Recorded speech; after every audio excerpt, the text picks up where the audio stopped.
Have you ever wondered why the stories that just explode online often feel so disconnected from what's actually happening?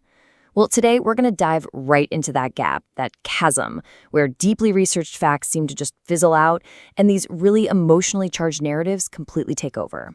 This is the story of the expert versus the echo chamber. And to really see how this works, we've got to talk about John Durham.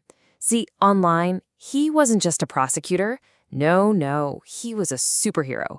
He was this symbol of hope on a mission to deliver some kind of epic justice. And this quote, man, it just perfectly captures the massive expectation that was built around this one guy. So that brings us to our first case study, the superhero who fizzled.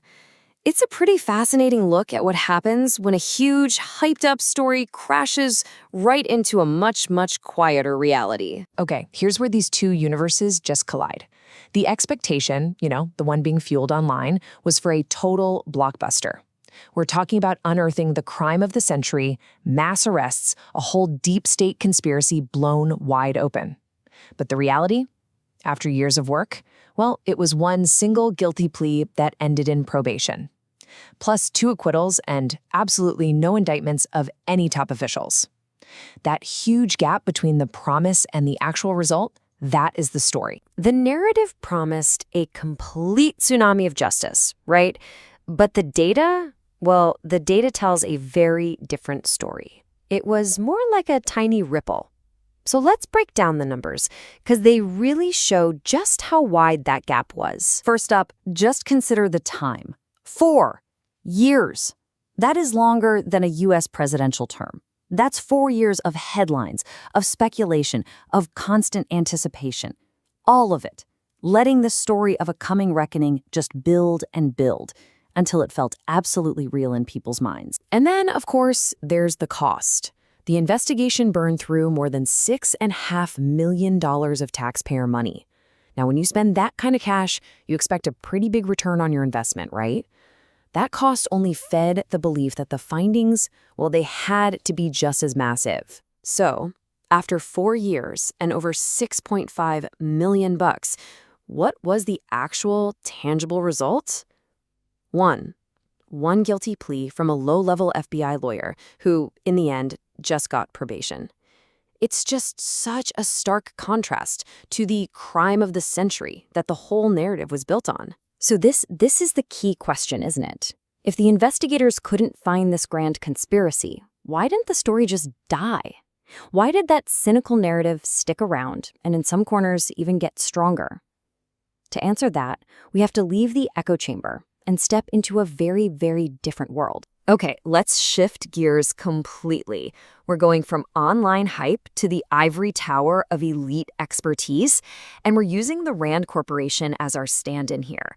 People have called them the unread geniuses, which is a perfect name for a group that produces this incredibly detailed work that, let's be real, almost nobody actually reads. To get a feel for their world, you gotta look at a concept like this one from a 2014 report. Government Strategic Investment, or GSI. I mean, it's a super complex, academically solid idea about public-private partnerships. And it's probably brilliant, it's definitely specific, and it's incredibly dense. This is the language of experts. It's built for precision, not for going viral. And this table is a perfect example of how these experts see the world. It's this neat, clean innovation ecosystem with all the different players and tidy little boxes. It's logical, it's structured, it's meticulously detailed, and it's also completely sterile. It's just totally removed from the messy, emotional, fast-moving world where public opinion actually gets made. So here it is. This is the crucial divide.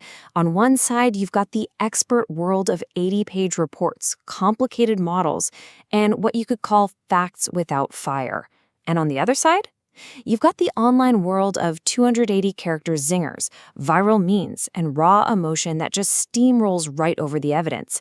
I mean, they're not just speaking different languages, they are operating in completely different realities. And this isn't just some interesting little comparison.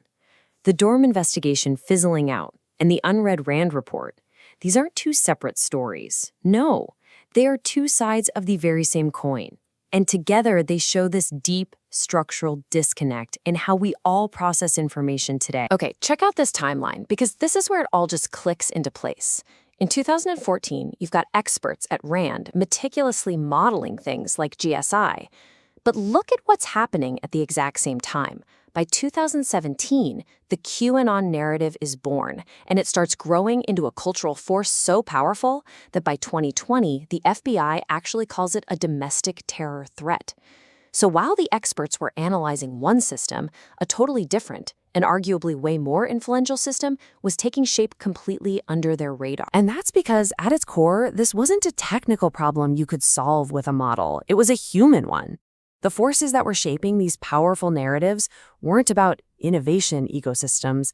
They were about basic human psychology, about distrust, and about fear. And that's the kind of chaos that a spreadsheet or an academic model just can't compute. So, why does expertise fail to connect so often? Well, it boils down to a few key things. They can get so hyper-focused on these niche problems that they totally miss huge cultural shifts happening right under their noses. They produce this dense, jargon-filled analysis for an audience that, frankly, just doesn't read long-form stuff anymore. They serve up facts without fire. There's no emotional hook to cut through all the noise online. And maybe the biggest mistake of all, they assume that their rational, logical analysis can actually compete with a simple, emotionally satisfying story. And as we've just seen, a lot of the time, it just can't. And all of this leaves us with one final, and I think really critical question. This isn't just about one investigation or one think tank report. It's about that space between what's verifiably true and what's emotionally powerful. When expertise fails to bridge that gap, when it just can't connect with people, what rushes in to fill that void? And more importantly, what are the consequences for all of us when it does? That's something to think about.